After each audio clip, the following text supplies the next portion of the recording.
Good afternoon, good morning, good evening, wherever you are, and thanks for being part of the Leading Transformational Change Forum 2023. We're in the middle of it. I'm Pat Pawazer, and I'm president of Gradient Coaching and Consulting, and I have the pleasure to introduce my colleague, Dr. David Yudis, who is president of Potential Selves.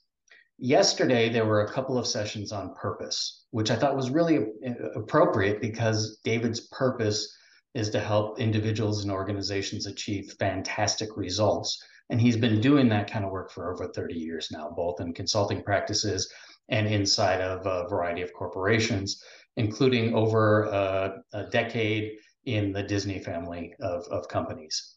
To boot, he's got his doctorate in psychology from Widener University. So that adds to his toolkit.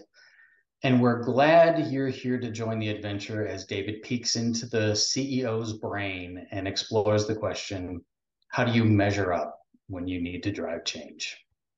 So over to you, David. Pat, thank you. That's awesome. I appreciate the introduction. I think we'll have to give you a raise for sure, Pat. Thank you very much for bringing me on. Good day, everyone. Good evening, good morning, wherever you're at in the world. It's great to see you. I'm glad you're here. As Pat said, I'm David Yudis, and he did a bit of my intro, but I have to share in addition to that, I've had an incredible, unique, non-linear journey across my career that's put me in spaces and places to have powerful learnings about people and performance. Today, I work with leaders and organizations to investigate and identify what's missing. What's missing between where those people are at present and where they're trying to go. And when that's uncovered, what I do is create and curate experiences that send those leaders on their way. So you came here, you saw the title of the presentation, and you might want to know how you measure up to a CEO when it comes to leading or driving change. So let's talk about a keyword and then two questions that I have for you. The keyword may be obvious, but it's change. That's why we're all here. That's what we're talking about. And here are two questions. Question number one, a little bit more of a closed-ended question. Is there anything different between you and the CEO of an organization when it comes to driving change? It's a good question. I'm going to argue as I do this presentation for you. The answer to that is no. For you to decide, but I'm going to make some statements here that I believe make that argument come true. The answer is no. Now, you may not want to be the CEO of an organization, and that's fine. But whatever you are, whatever you do, you can take away things from this presentation that would apply to what I have seen as CEOs who excel and perform better when they are driving change. Question two, a bit more open-ended. What do you do specifically, and how do you behave when it comes to driving change?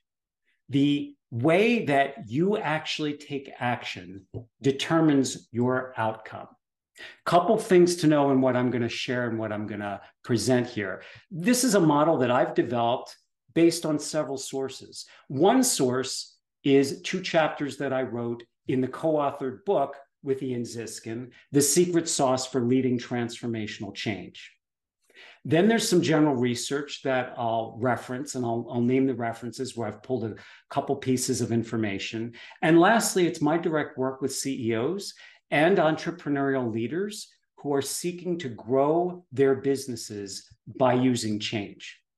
So I've created a scorecard, and there are three qualities for the highest performers. Let's take a look at them. So here's quality number one, wicked smart. I really like that, wicked smart. I chose that word for a very important reason. You might know this already, but Gardner in the 80s, I believe, came up with a theory on intelligences.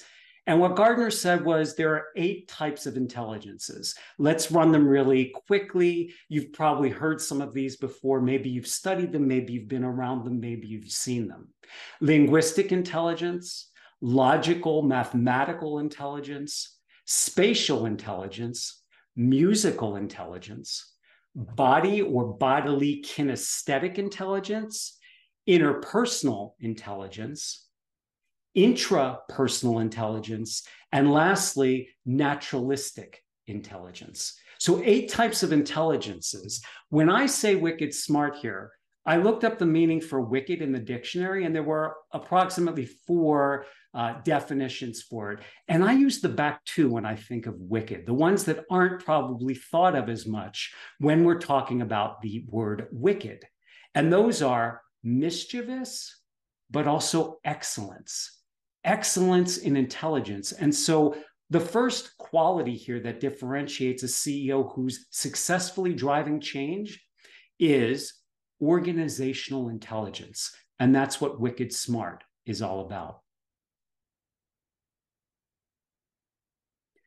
The second quality for high performers is that they are relentlessly driven. And so I've got a gear shift in the picture here, as you can see. And relentlessly driven doesn't just mean that there's one gear and they're throwing it forward. It means they may be on that gear at a time, but as life brings anything to us, there are often obstacles that come up. And that requires the ability to gear shift into a different gear, but still keep the momentum driving forward. That is what relentlessly driven is. And the way to think about that, I believe, is thinking about it like overdrive. Overdrive means even when you're going full on, even when you're tired, you can still keep the progress and momentum going forward. Wicked smart, relentlessly driven. And then the third quality that comes up is being excessively self-aware. What does that mean? Excessively self-aware is the ability and the willingness to consistently look in the mirror and look at what you see, and then go out and test that with others and see if you are coming across as you intend to. Knowing, becoming aware of your strengths and weaknesses, and trying to welcome in what you don't know so that you can become more self-aware and better. This is the old, in learning and development, concept of Johari's window, and the difference between I know what I know and I don't know what I don't know. I know what I know and I don't know what I don't know. And bridging the gap between those two so that one can become more self-aware. The CEOs who I've seen that have excelled the most are wickedly smart, they are relentlessly driven, and they are excessively self-aware. But there's 4 modes that we could look at this in, and you see them here on this slide. So let's talk about each of these modes. The first one is struggle mode. What does struggle mode look like? Struggle mode looks like someone who is stuck in very rigid or one-way thinking, almost myopic, if you will. Someone who may be very unwilling to try something different, something new. And someone who may be defensive and blames everyone else when things don't go right. Believe it or not, there are some CEOs in their positions who would find themselves at times in struggle mode. Then let's talk about striving mode, maybe another level up, if you will. Striving mode is trying to learn in a new way.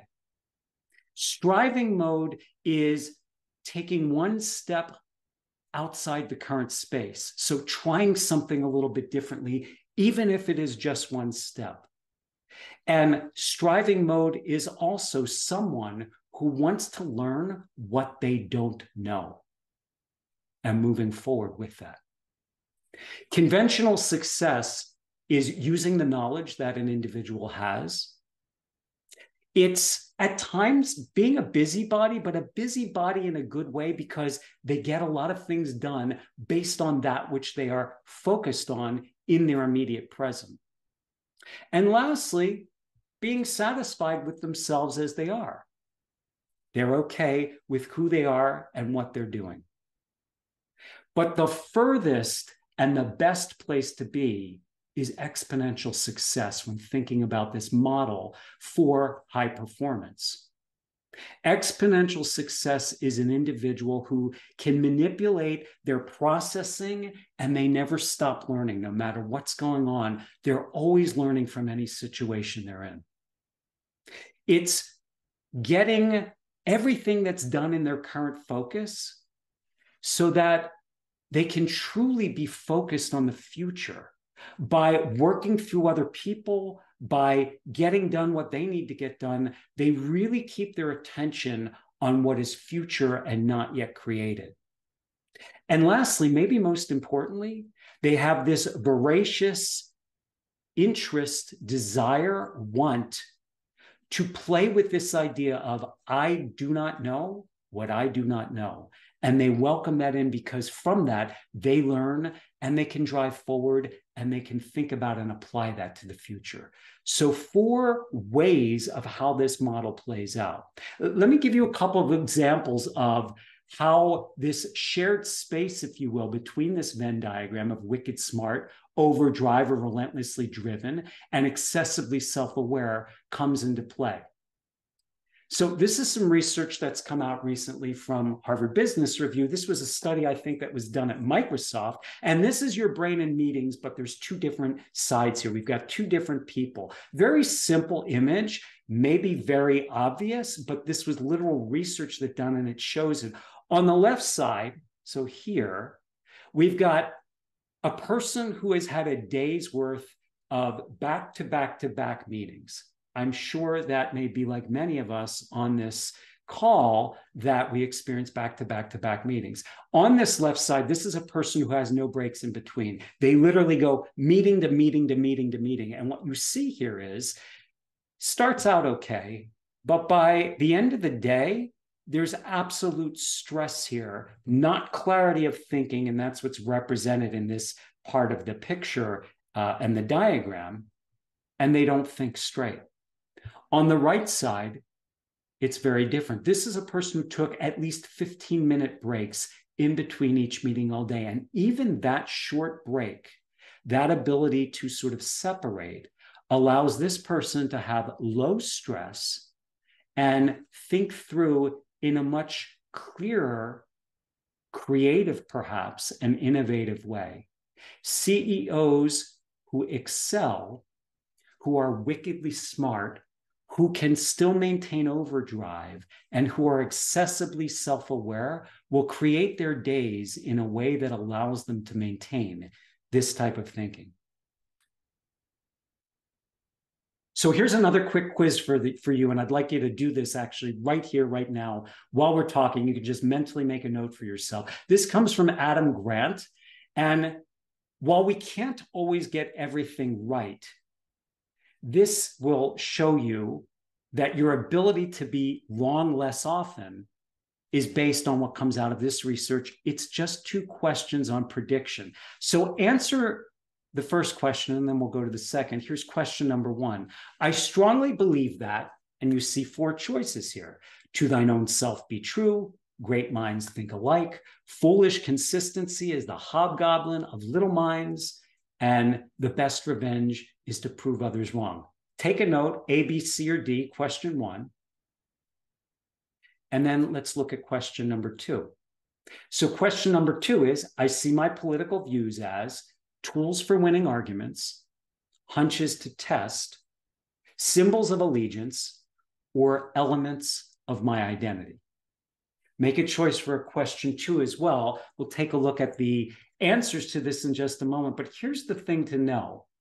For people in general who get neither of these questions right, that's like general population. And I will admit to you, when I first took these, and I was rather upset about this, I got both of them wrong. If you answer one of these 2 correct, you're better than about 2 times those who can't predict as well. But if you get both questions correct, it suggests something very important about the way you think about and have a worldview that may be very helpful to you. And it actually says that you're about 10 times better than general population at predicting the future and being wrong less often. So let's look at the answers. Here they are. So for question 1, if you answered C, I strongly believe that foolish consistency is the hobgoblin of little minds. That was the answer.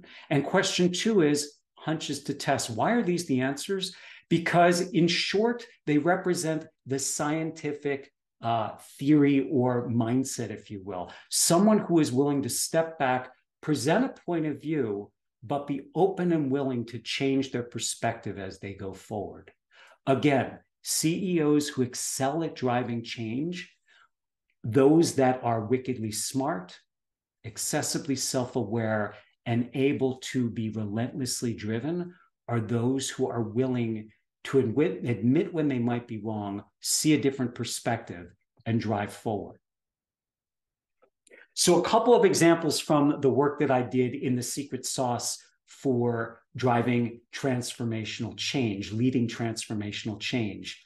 I talked with two CEOs who both led major turnarounds in their business. One was vertical retail and one was consumer products. And so an example here I have for you on the left part of this slide is the idea of prototyping. And prototyping in this case was recreating the design for the Disney stores. Now, you just see sort of a mock-up there, but there was actually a play area, if you will, a store that was mocked up in full where leaders and team members around the organization got to come and test out and play in this particular area. Prototyping allows an organization, a leader, a business to be able to test something, change it, iterate it, drive it forward, and not be afraid to fail. On the right hand of the slide, a great learning from doing focus groups. Focus groups were run, this is going back a little bit of a ways, but people were asked essentially, when you leave this focus group, you will get one of two boom boxes. You can have either a black boom box or you can have a yellow boom box. And what people would say is they absolutely, hands down, we're going to take the black boom box. That's what they would say in the focus group. That's what came out of it. When they would get up and leave, most people were actually taking a yellow boom box. Why is that? What that says about focus groups sometimes is what people say and what they do may not be the same thing. That is why prototyping is a great way to test out theories for how you are going to drive change and move things forward.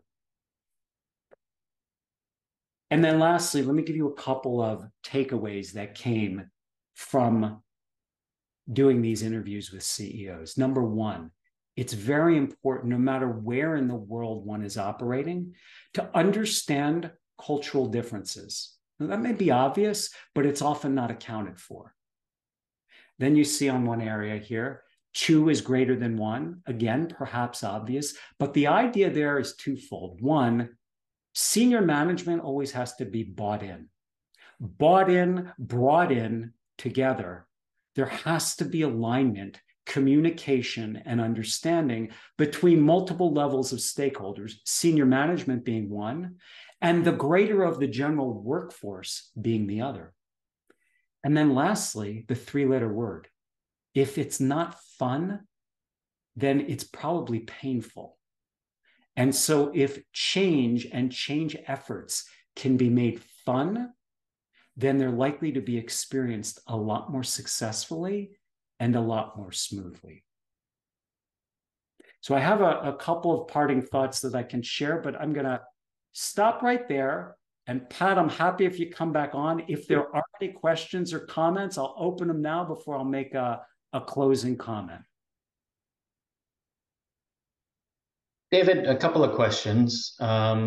One is, one of your qualities being wicked smart. If you're just smart and not wicked smart, can you compensate by surrounding yourself with those who are, in fact, wicked smart? That's a good question. Here's why I think that's a good question, because I think you've just answered it, Pat.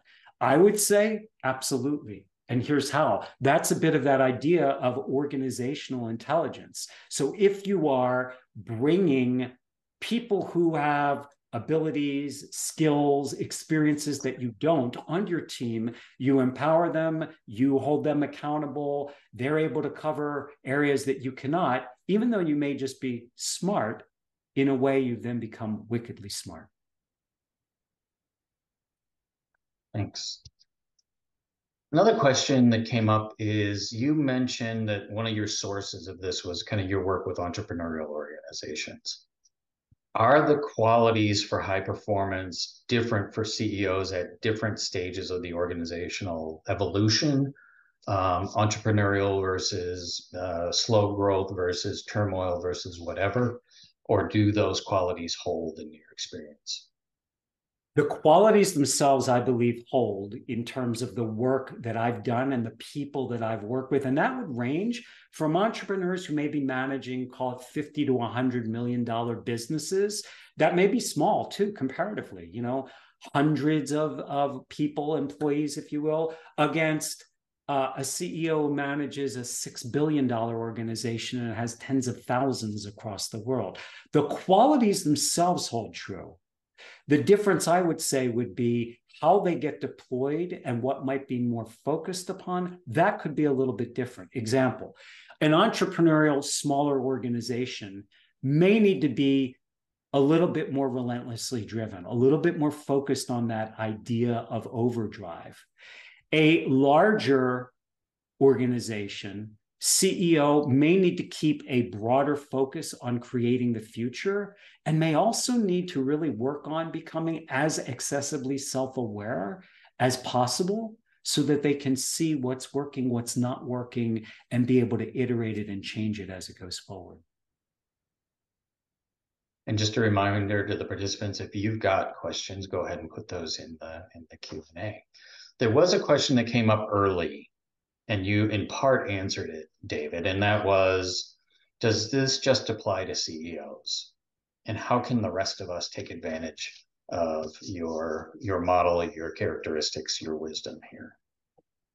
Thanks for that question as well. My answer to that was no, it doesn't just apply to CEOs. I think this is completely applicable to any one of us.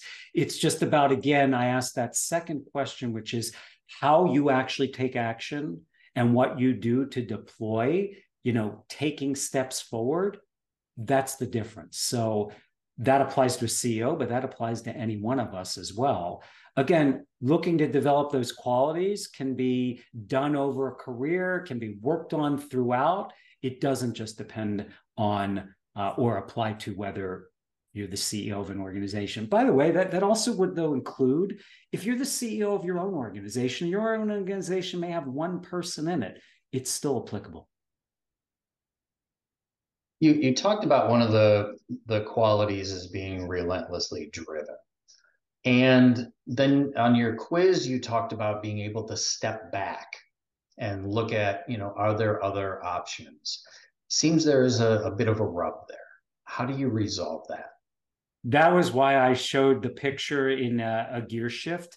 It is the ability to be, and I talked a little bit about those different modes, Pat. So in a struggle mode, maybe even in a striving mode, you might get stuck in the gear shift on simply you're in overdrive. That could be a trap a little bit. So you're right. It doesn't necessarily reconcile so easily. But at exponential success, one has mastered the ability to create other gears and maintain the idea of overdrive, but shift the gears so that their speed, their agility, their flexibility can occur in a way that they are still moving forward, but they're able to change up.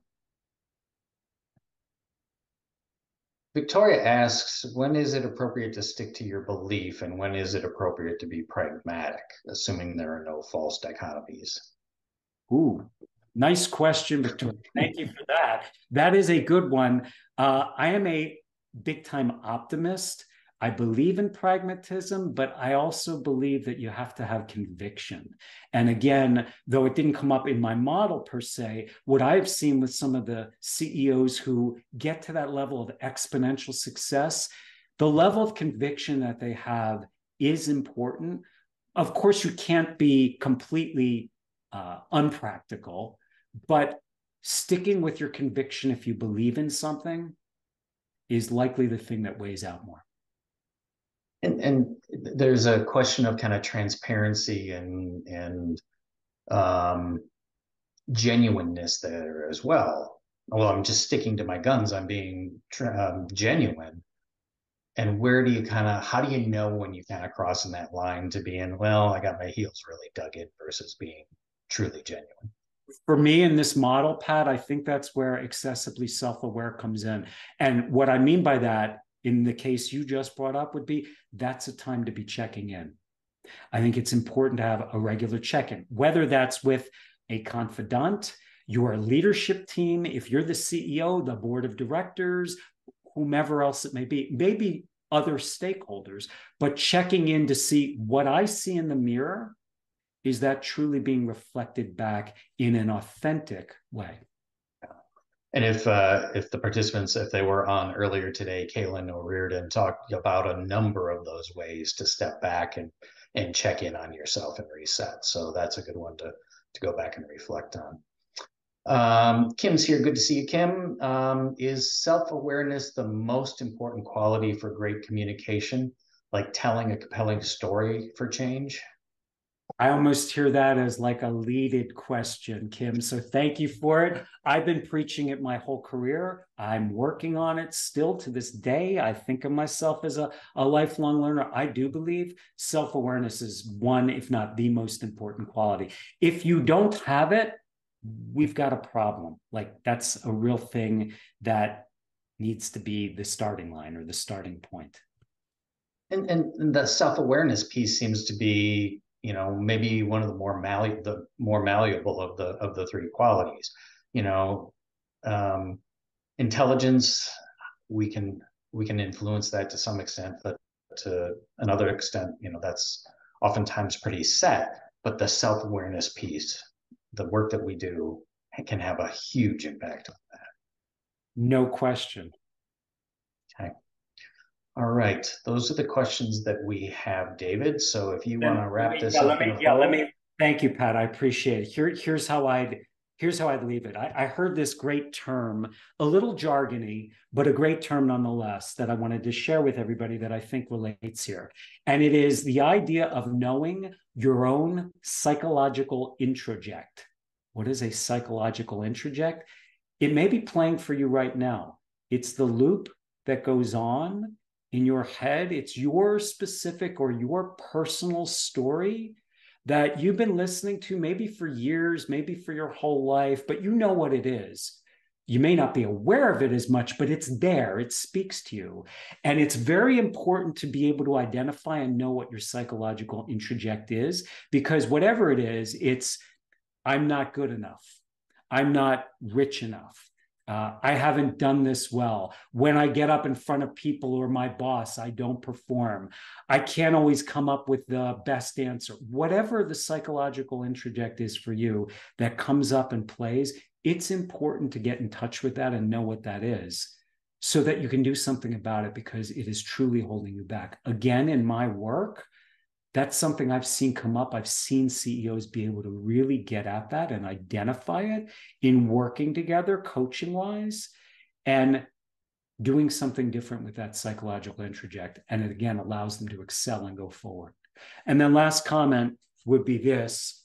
It is a little play on sci-fi, and forgive me, Pat, for those who don't like sci-fi, but it is true. I believe it was Master Yoda who said this, and it is this, do or do not, there is no try. And I would say that is exactly what applies here as well. Do or do not. Now that's a choice, but there is no try. There's no in between. Either do it or don't do it. Pat, thanks very much. I really appreciate you hosting. Great spending time with you, David. Appreciate it. Thanks everybody for participating. Go do and take a look at your psychological introject and see what's holding you back. Have a great day. Thanks for being here.